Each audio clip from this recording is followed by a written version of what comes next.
Badalonins ha creat una plataforma contra l'impost de successions. Denuncien que aquesta taxa és molt més cara a Catalunya que a la resta de les comunitats autònomes.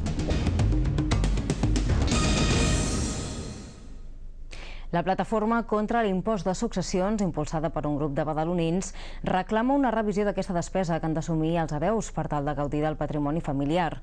A Catalunya, aquest impost és molt més elevat que la resta de les comunitats autònomes de l'Estat. El seu pagament sovint genera situacions dramàtiques en persones o famílies que no poden fer front a aquest cost i que es veuen obligats a renunciar a l'herència.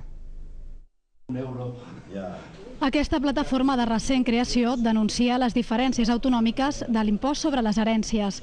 Extremadura i Catalunya són les comunitats on l'impost de successions és més elevat. Per 250.000 euros aquí a Catalunya en pagaríem 41.423, vull dir, més d'un 20%.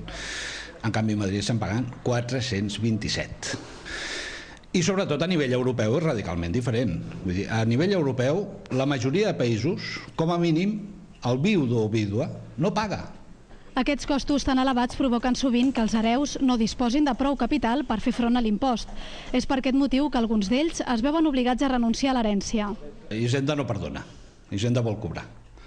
Llavors, Hisenda et dona un plaç des de la mort del causant, o sigui, el causant és el que deixa en herència un patrimoni, et dona 6 mesos, amb una possible pròrroga de 6 mesos més. Tu en 6 mesos, vull dir, has d'espavilar, moure tots els papers, fer les valoracions, presentar l'impost. Després, a lo millor et poden concedir fraccionaments en el pagament, però has de presentar avals. Vull dir, aviam, qui avui en dia, vull dir, una classe mitjana normal, que per dir-ho d'una forma pugui estar una mica en aquests moments de crisi amb una mà al davant i l'altra al darrere, aconseguirà avals. La plataforma contra l'impost de successions ha iniciat una campanya de difusió i també de reclamació.